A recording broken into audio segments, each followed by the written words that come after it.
Now on ITV, and in a change to some billings, Piers Morgan meets the man getting a lot of attention on the other side of the Atlantic and the rest of the world in an interview with US presidential candidate Donald Trump. It contains some flashing images.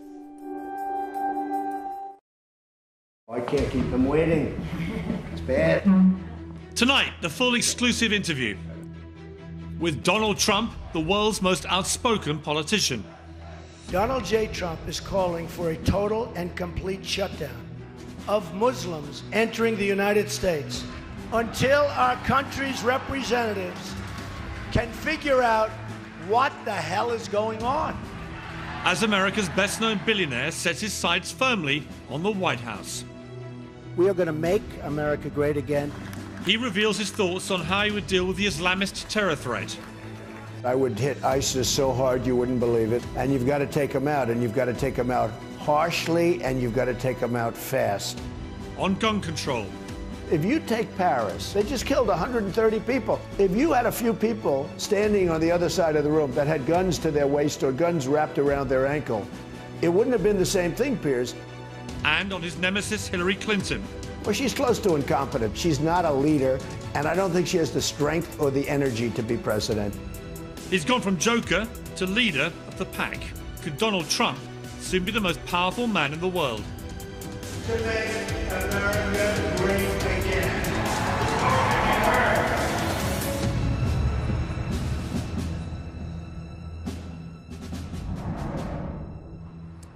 America's been my home on and off for the past decade. It's a country at odds with itself, still recovering from its worst ever financial crisis and still fearful of terrorism, particularly from a so-called Islamic State. And yet it's a country I've come to love. I like its quirks, its contradictions, and its conflict. And never have we seen more of that than in this current race for the White House. At this historic time for the country, one man is grabbing all the headlines. When do we beat Mexico at the border? They're laughing at us, at our stupidity. They're bringing drugs, they're bringing crime, they're rapists. We're going to beat China, Japan. We're going to beat all of these countries that are taking so much of our money away from us on a daily basis.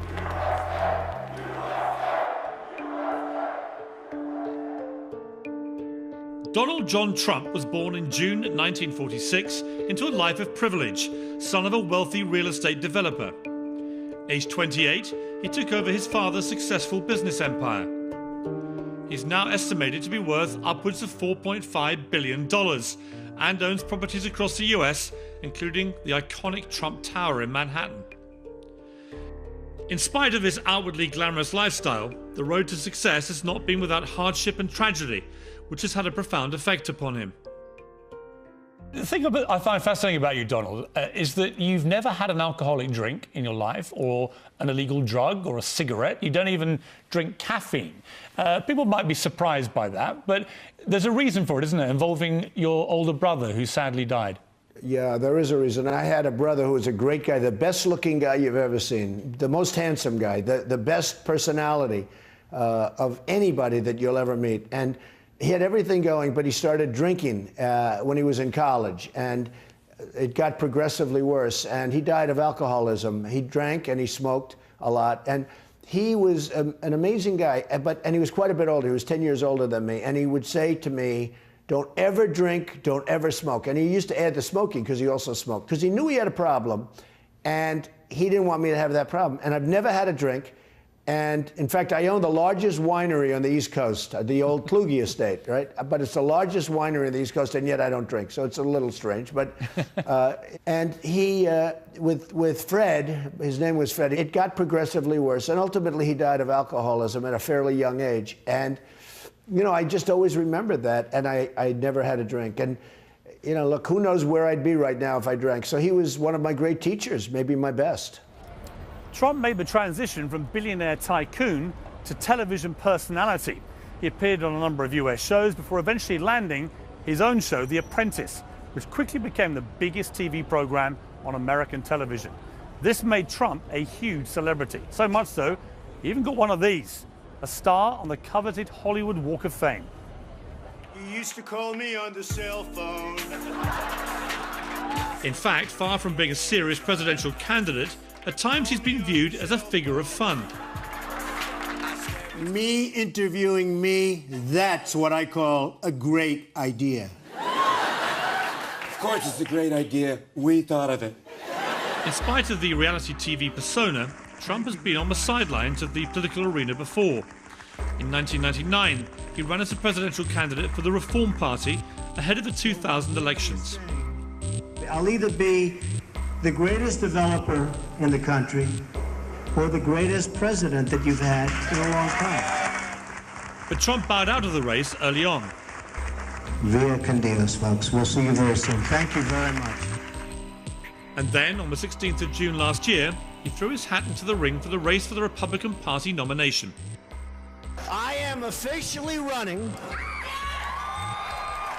for President of the United States, and we are going to make our country great again. And nobody took him seriously. I continue to believe Mr. Trump will not be president. And the reason is because I have a lot of faith in the American people. I think that's the beginning of the end of Donald Trump as a presidential candidate. Think of Donald Trump's personal qualities.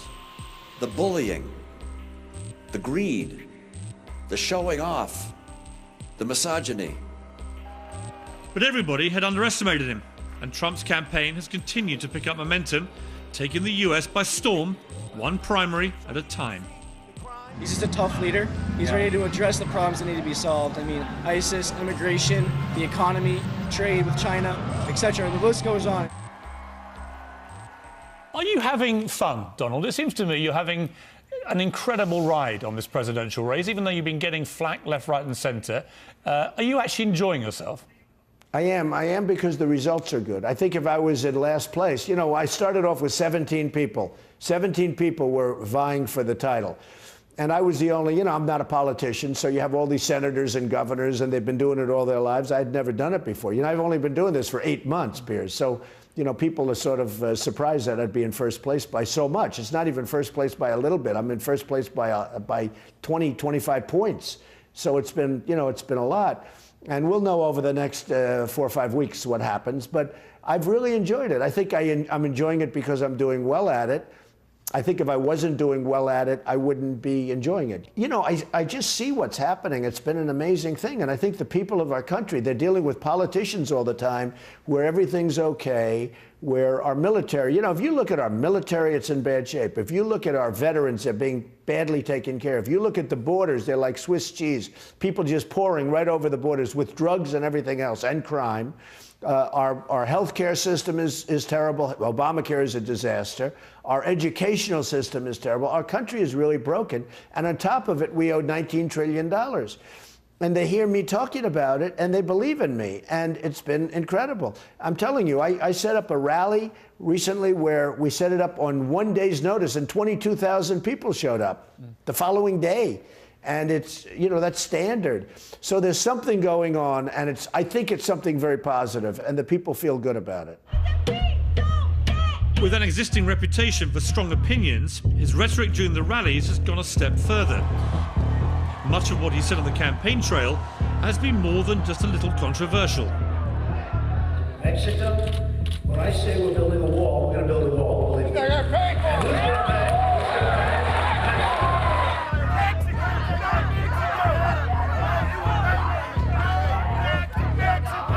Migration, the people from Syria, we don't know. Are they ISIS? Are they not? They're not coming into this country, okay? They can't. And it's his views on how to deal with the current threat from the so-called Islamic State, which have perhaps caused the biggest uproar. On Tuesday, the Belgian capital of Brussels and the heart of the European Union were struck by a devastating terrorist attack.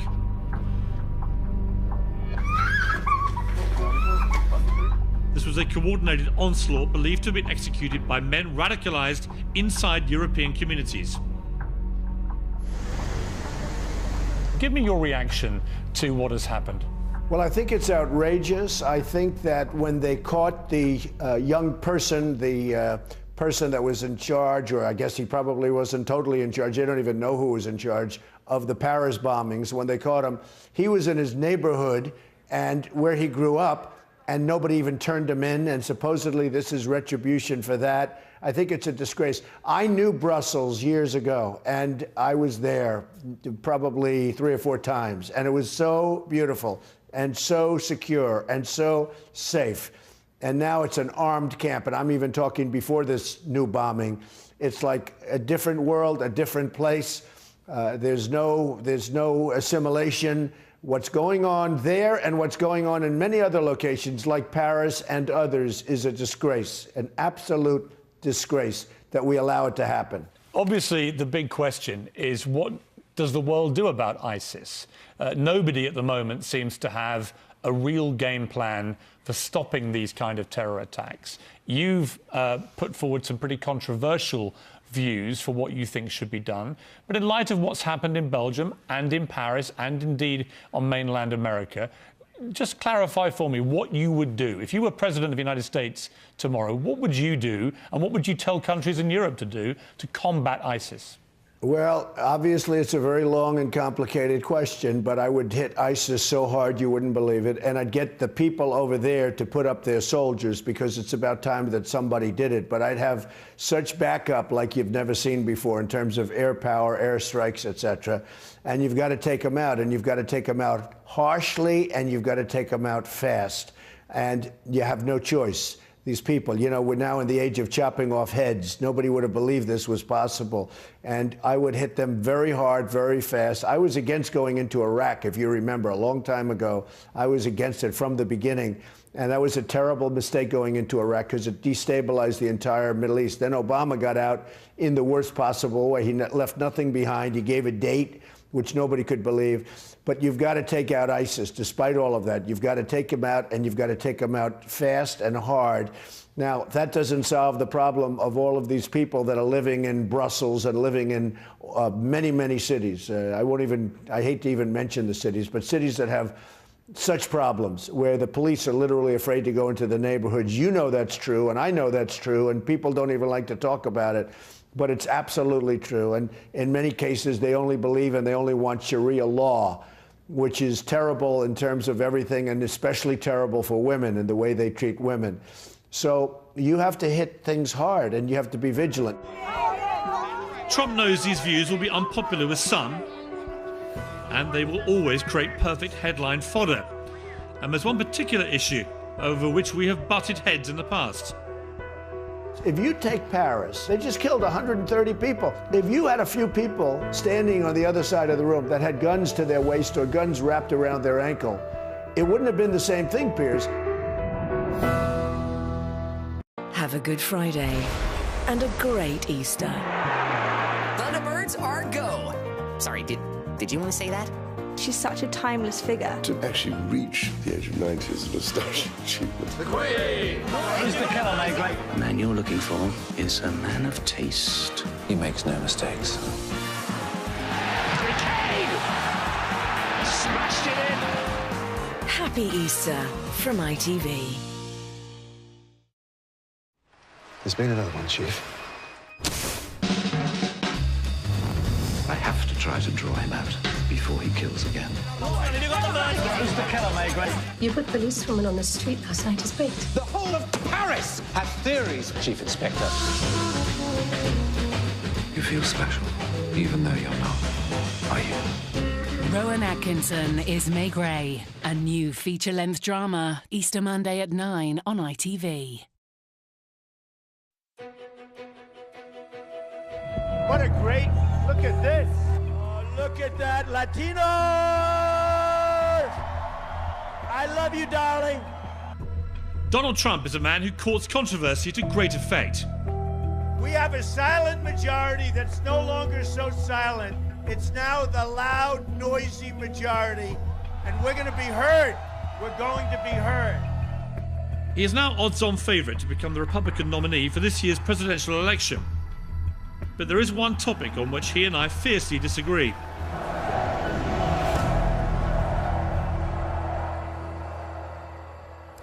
Every year in America, 100,000 people are hit by gunfire, of whom 32,000 die.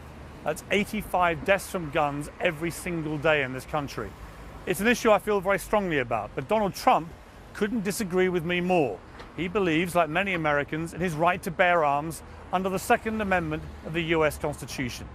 It's an argument we've had many times, and we had it again. You and I have locked horns about this issue many times. You're firmly in favour of Second Amendment rights, the right to bear arms. I obviously have had a position against that, but I'm not an American citizen. If you were President of the United States, what would you do, notwithstanding your support for the Second Amendment, to try and reduce the level of gun violence in America, which we both, I'm sure, would admit is completely unacceptable? And it's really one of the few things that we disagree. We're very much on opposite sides. And I've always said, and you did very well, your show was fantastic, but I would also say this, had you not taken that view, and maybe you want to be exactly where you are right now, because from what I hear, you're doing phenomenally, but you would still be doing your show on CNN if you wanted to do it. And I think it was your choice maybe not to do it. But you were met with tremendous, I remember people didn't like you over that one issue, and you know that better than I do. I think it was really, I think it was in a way very brave of you, because I know it was very negative for what you did, very, very negative for you. I will say this, if you take Paris, and if there were a few guns on the other side of that room, there were no guns. You know, Paris has among the strictest gun laws in the world, as you know, and so does France. If you had Paris where you had these thugs going in there and shooting people, and they just go boom, boom, you get over here, boom. They just killed 130 people. There wasn't another gun in the room. They had all the guns, right? If you had a few people standing on the other side of the room that had guns to their waist or guns wrapped around their ankle, it wouldn't have been the same thing, Piers. Number one, it might not have happened at all, because people would have said, oh, there are guns in there, I'm not going to go there.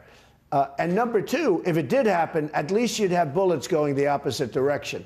And that's a hard one for you to debate. And I don't want to debate it with you, because I think it's unfair. Well, but that's really a hard one for you to debate. The only point I'd make back at you, because I know where you stand on this, and I've heard you say that about Paris before. I guess the point I'd make is that America has more guns than any country on the planet, but it also has more gun violence. So there appears to be a correlation between volume of guns in a society and the amount of gun violence. We in Britain, for example, last year had about 35 gun deaths.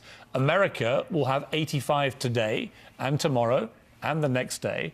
And so I guess I come back to my question, really, is simply, if you were president, what would you try and do to reduce the level of gun violence in America? Okay. Well, if you've watched, and I know you believe in this also, and it's not going to ever fully answer your question, because I understand where you're coming from, but there is a tremendous mental health problem in the United States, because remember, it's a person that pulls the trigger. It's not the trigger that pulls itself. And there's a tremendous mental health problem in the United States. And for cost reasons, which is ridiculous, but nevertheless, it's there, many of the cities, many of the big cities are closing their mental hospitals. And people are out on the street that should not be out on the street. You have a huge mental health problem in this country. And if you look at some of the killings, some of the terrible killings in, you know, when the school shootings, the movie shootings, these were really mentally ill people that should have been institutionalized, and everybody knew it. And as soon as they went to the neighborhood to find out, get some information on these people, they said, oh, well, you know, they've been sick for a long time, and, you know, they lived alone with the mother, and the mother knew. In one case, the mother was, you know, totally available to say that the boy was a sick boy.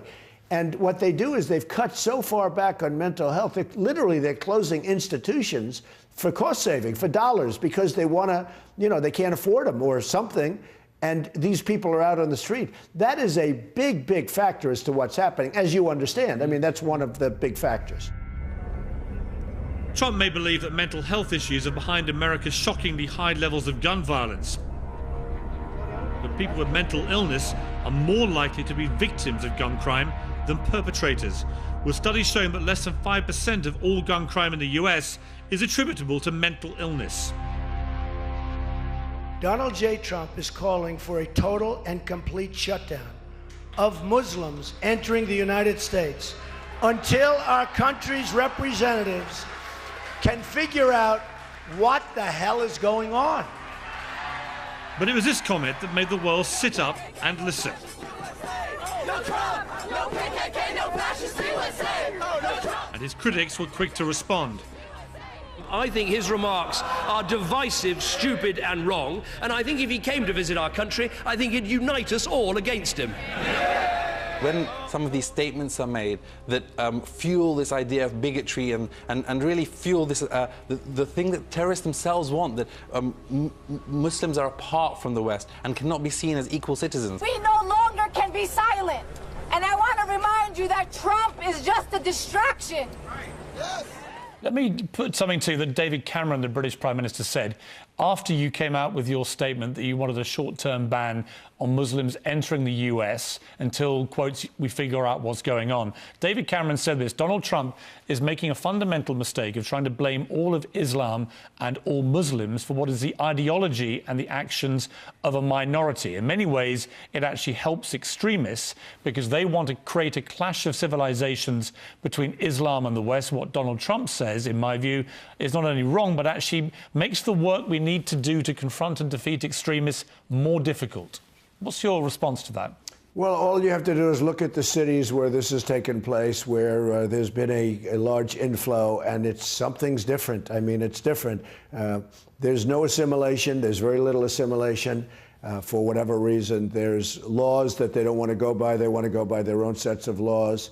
There is trouble no matter where you're looking, and all I want to do is solve the problem. And I called for a ban, a temporary ban on Muslims coming into the United States. And I will tell you, they went out to polls on that, and I didn't do it for the polls. I never even discussed polling when I did that. And you know me well enough to know that that's the way I work. I didn't go down to a pollster like most of these politicians who are all losing very badly to me, and they don't know what happened. They've never seen anything like it. Nobody's ever seen anything like it. And all it is common sense. I speak common sense. I didn't go to a pollster. I just said what was on my mind. And I said, there's a problem here. There is a serious, serious problem. We had a shooting in California where a young radicalized couple shot 14 coworkers that they got along with. Actually, they were throwing a baby shower for their baby. And then they went in and they killed all 14 people and just shot them brutally. And then you had the Paris attacks. And who's ever seen anything like this? So there is something wrong, and we have to get to the bottom of it. When somebody like who was just captured was really coddled and taken care of by people that live in the neighborhood, and many people knew he was there, and yet he was the #1 wanted fugitive in the world. And he was there, and everybody knew he was there. Everybody from that area knew he was there. Nobody turned him in. There's something going on, and there's something wrong. You know it, Piers, and so do I. What people have said, Donald, is they believe that you're essentially anti-Muslim. And let me quote George Clooney, who's come out for Hillary Clinton. He said, if you listen to the loudest voices out there today, you'd think we're a country that hates Mexicans, hates Muslims, and thinks that committing war crimes is the best way to make America great again. He's obviously talking about you here and the wall you suggested to keep out illegal immigrants, Mexican illegal immigrants, and also what you said about a short-term ban on Muslims coming to America, and the fact you endorsed waterboarding and other forms of torture for terror suspects. When George Clooney says that, he's kind of positioning you, in his eyes, as being anti-Muslim. Are you anti-Muslim? I'm not anti-anything. I'm just common sense. I mean, I just say it like it is. Doesn't make any difference to me. If I don't win, I'm leading by a lot. But if I don't win the presidency, you know I'm going to have a much easier life, to be honest with you. And I'm doing this. It's Make America Great Again. I mean, I'm doing this for a reason. I'm giving back something. It's a very difficult situation. It's a very difficult thing to do. You know, running for president is not exactly easy. You're never home. You're out all the time. You're, you know, meeting thousands of people. I have rallies. If I have a 20,000 person rally, it's almost like a small rally it's become. People are sick and tired of what's happening to our country. And I think you're sick and tired probably in your own way of what's going on in different countries that you know, and including perhaps your own country. But people are sick and tired of what's happening to our country with all of the crime, with all of the drugs pouring in through the borders. You know, we have crime coming through our southern border. We have tremendous drugs pouring through our southern border. I won New Hampshire in the big New Hampshire primary. And one of the things that they told me more than anything else, the biggest problem they had was drugs. They have drugs that sells for less than candy. And they're all of their, I mean, much of their youth is tremendously addicted. I don't know what it is with New Hampshire, the most beautiful area you've ever seen. And they're addicted, seriously addicted to drugs, heroin. And I said, if I win, I'm going to do something about that. And the way you do it is to strengthen up that southern border. And we're going to build a wall. Mexico's going to pay for the wall. We're going to build a wall, and we're going to have very strong borders. And by the way, Piers, I want people to come into the country, but they have to come in legally. I want Hispanics, I want everybody to come into the country, but they have to come in through a system, and they have to come in legally. I think the way it was characterized was that your call for Muslims to be banned effectively meant that you were racist, that you were anti-Muslims per se. Yeah. If there are British Muslims watching this interview now, they'll be probably having that view of you from what they have seen and heard, because you've not given a major interview until now. What is your message to British Muslims who are law-abiding, who are not violent, and who are as horrified by what has been going on in Brussels and Paris, and indeed in London, as we are? Well, I say stay the course, and I have great respect for Muslims. I have many friends that are Muslims. I'm just saying there is something with a radicalized portion that is very, very bad and very dangerous. And one of the things I say is you have to turn people in. They knew that, as an example, the killers in California that killed the 14 people, they knew, a lot of people in the community knew they were going to do it, because in their apartment they had bombs all over the floor. People would walk into the apartment, they'd see bombs all over the apartment. That's not like exactly a normal place, right? And they didn't report them. They never reported them. They never reported the #1 wanted person in the world was the person who was just captured on Friday or whatever. And nobody reported him. But he was living in the community. He was living right there in the community, and nobody ever reported him. Because I don't know what it is. It's like they're protecting each other, but they're really doing very bad damage. And they have to open up to society. They have to report the bad ones. And, you know, if you report the bad ones, all of a sudden you're not going to have the kind of problems. Now they're expecting big bomb attacks all over the place in retribution for what happened to him because they caught him. He killed 130 people in Paris. There are many people right now in the hospital that are mortally wounded, that are gravely wounded, will never be the same. They're still in the hospital, and some will die. And this was all a few people walking into a couple of places, shooting innocent people who didn't have guns, by the way. So there's something going on. And I would say this to the Muslims, and in the United States also. When they see trouble, they have to report it. They're not reporting it. They're absolutely not reporting it. And that's a big problem. The British Muslim community has hit back by fiercely rejecting Trump's claims that they're not doing enough to combat extremism. And both the government and the police in the UK have insisted that the Muslim community is helping in the fight against radicalisation. Donald's private life has been almost as turbulent as his political one. He married Ivana in 1977, and they had 25 years together and 3 children. They divorced in 1992 after a much publicised affair with Marla Maples, who became his second wife. They separated in 1997, and a year later Donald met Slovenian model Melania Knauss. They wed in 2005 in a lavish ceremony rumoured to have cost a cool $1 million. And who was on the guest list? Why, none other than Mr. and Mrs. Hillary Clinton. You also have another great asset in this race, which is your wife, Melania, who is a legal immigrant to America and has spoken very proudly about the legal fight she fought there. Is that one of the reasons that you feel so strongly about immigration, that your own wife had to battle quite hard to be a legal immigrant in America? I don't think so. She did have to battle hard, and she went through a process, and she was very successful. She was a model, and she was very, very successful, and she'd come back and forth between Europe and the United States. But I don't think that's the reason. I would hear stories like, for instance, Syria. In Syria, if you were a Christian, it was virtually impossible. I'm talking about before all of this conflict, before the migration. If you were a Christian, it was impossible to come into this country virtually. And this is by the experts, the people that do this, the people that do nothing but study it. They study that, the trends, etc. If you were a Muslim and you were from Syria, it was the easiest place to come into the country. In other words, so they would take Muslims from Syria, but they wouldn't take Christians from Syria. And I'd say why? Who knows why? Nobody ever gave me the definitive answer. But if you were a Christian from Syria, now, they're the ones who were being persecuted. So they're the ones that you should take before the Muslims. but we didn't take him. It was almost impossible to come into the country. I thought that was disgraceful. So there are a lot of reasons. Our system is broken. Our system in the United States is broken, but obviously it's broken in plenty of other places. I used to talk about our politicians as being not very smart, but if you look at what's going on in Europe and the rest of the world, a lot of people aren't so smart.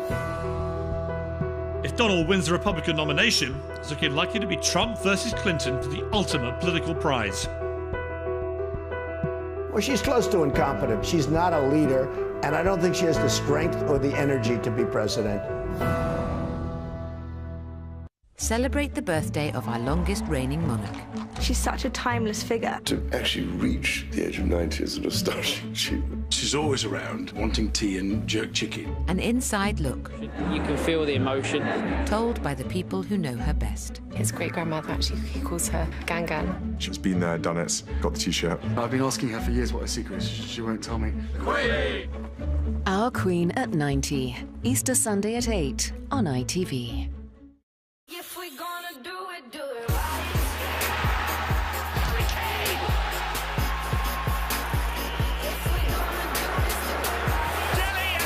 Germany v England. England v Holland. With the Euros in sight, there's no such thing as a friendly. If we're gonna do it right. Germany v England. Easter Saturday at 7:30, live and free on ITV.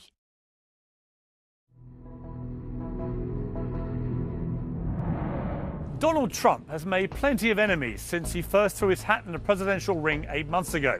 Even the Pope has joined in, castigating Trump for his plan to build a wall to stop illegal immigrants pouring over the border from Mexico.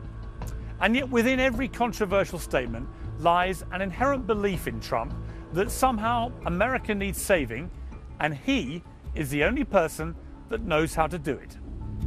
We are going to make America great again. We are going to make America greater, greater, greater than it's ever been before. It's a line that might sound familiar. For those who've abandoned hope, we'll restore hope and we'll welcome them into a great national crusade to make America great again. And one that many of his peers fiercely reject. Now, it's easy to talk about making America great again. You could even print that on a baseball cap. You don't make America great by tearing down everything that made America great. And as the lengthy process of primary elections draws closer to its conclusion, it looks increasingly likely that it will be a Trump versus Clinton battle for the White House. And that has all the hallmarks of becoming a brutal war of words. If you see bigotry, oppose it. If you see violence, condemn it. If you see a bully, stand up to him. Hillary Clinton, of course, voted in favour of That's the right. Iraq War, and if it was a head-to-head between you two, I'd imagine that would be a major stick with which you may go after her, metaphorically. Hillary's called you a bigot and a bully. What's your view of Hillary? Well, she's close to incompetent. Look, every decision she's made such bad decisions, including the emails and including Whitewater and including everything. So I think she's close to incompetent as far as decision-making is concerned. She's not a leader, and I don't think she has the strength or the energy to be president. You need tremendous strength and tremendous energy, and I don't see it with Hillary. You are a few months away, potentially, from becoming the leader of the free world, President of the United States. Some people, a poll in the New York Times said half of all voters find the idea of President Trump terrifying. People in Britain have said they're so terrified they want to try and ban you. What is your reaction or response to people who are scared of Donald Trump and terrified of a Donald Trump presidency? Well, I don't think too many are. I mean, honestly, I'm a very normal person. I happen to be intelligent, very intelligent, I guess, based on certain results that I get at, doing things. But I'm a person that just wants to see things run properly. I don't want to see people hurt. I don't want to see crime. If you look, as an example, I took heat over the southern border. I took heat over the wall, all of that. Now everybody agrees that I'm right.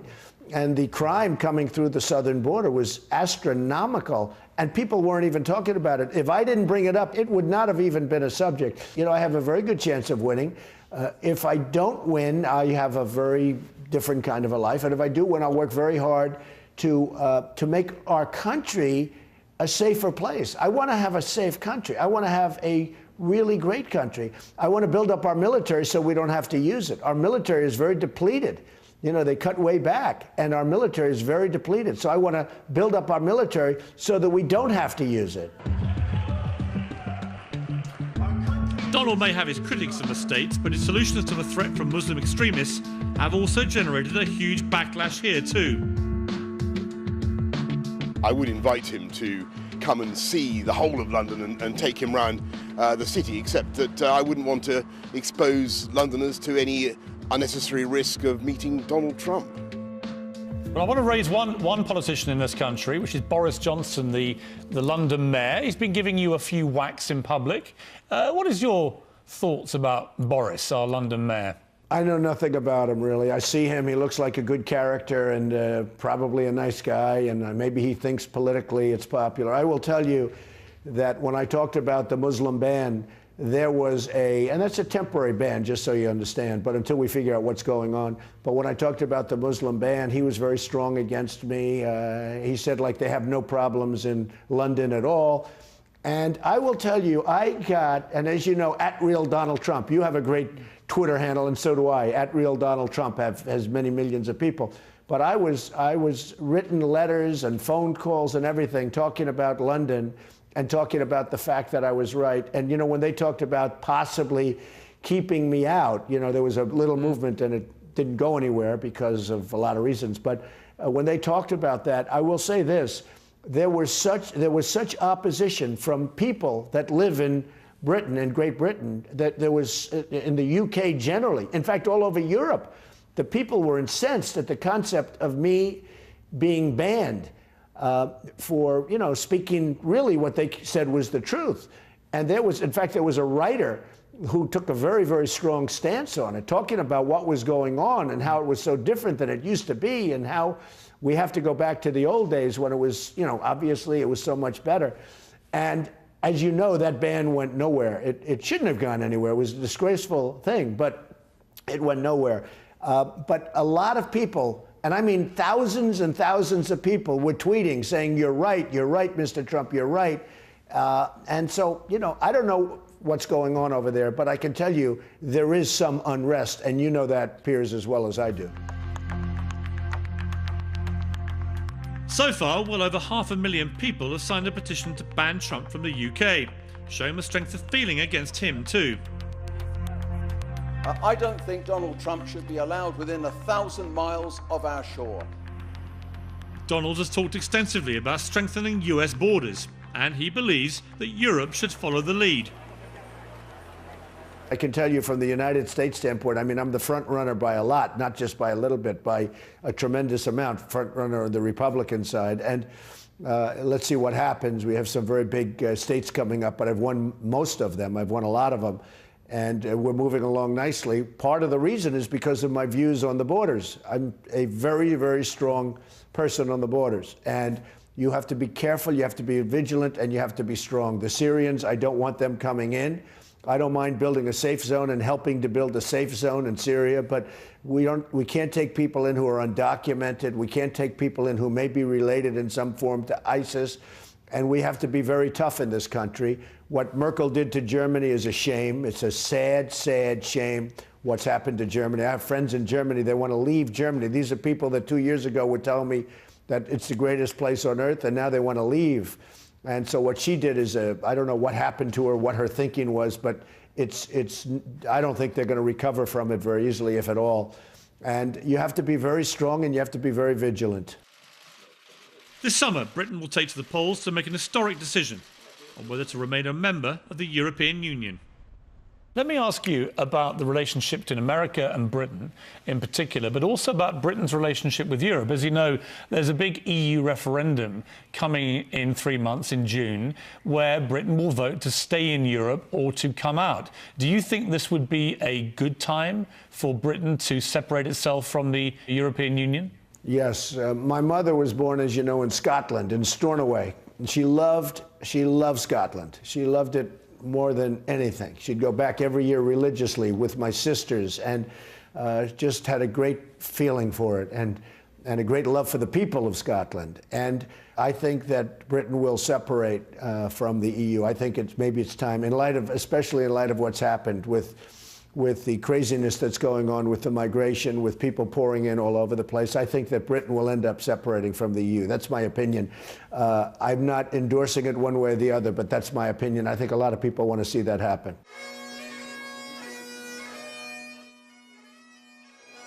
Trump has always had a special relationship with the UK, and he's had a well-publicised fight to get plans approved for the renovation of 2 golf courses in Scotland. Have a good time, everybody. Final question, Mr. Trump. It's very important, I think, to everyone in Britain that we have a special relationship with America that's enduring. 2 great nations that have always really been shoulder to shoulder.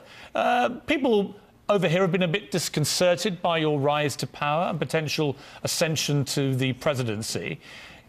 Be reassuring for me to the people of Britain. When I defend you, they jump on my throat, but I'm happy to defend you because the Donald Trump I know is a good guy, a decent guy, a hard-working man who may have controversial views, but at least I think has opinions on things and has ideas for how to resolve problems, even if we don't agree with them. But there are people here that don't share that view of you. Talk to the people of Britain and give me a message to reassure them. Well, first of all, I love Britain. I love the whole area. I just think it's incredible. As you know, I've spent a tremendous amount of money on not only Turnberry, but in Aberdeen, Scotland. I built what many people consider to be the greatest golf course ever built in the dunes. And I took a lot of controversy because the dunes were protected dunes, and I was able to get approval to do it. And I built something that's now really amazing. I think it may be the greatest golf course ever built, and that's a great thing. And people love it. And I do think this, Piers, I have a lot of friends in the UK. I have a lot of supporters in the UK, and I saw that when they were talking about doing some kind of a reprimand. The number of people that support me over there is incredible. I have never seen anything like it. It was like an outpouring of love. And that's why that thing never went. You know, very few people even showed up to discuss it when they talked about that ban, that so-called ban, how crazy it is. But very few people ever even showed up to discuss it. You saw what happened. It just fizzled out because all of these people that were writing to me and tweeting me and doing all of the Facebook stuff with me, it seemed like millions of people. I think they were doing that with your politicians also. I love the UK. I think it's an amazing, just one of my favorite places in the world. I love the people. I just think that if I become president, I know that we're going to have a fantastic relationship, and I will do everything within my power to make sure it stays that way. I think the relationship will be better, actually much better and much stronger than it is right now. Donald Trump has shaken up this election race like few presidential candidates in history. Latest polls show him with a commanding lead over Ted Cruz, his closest rival for the Republican nomination. But whatever happens over the next few months as the drama unfolds in this race for the White House, Trump has shortly proven one thing. He is not a man to be underestimated. We are going to make America great again.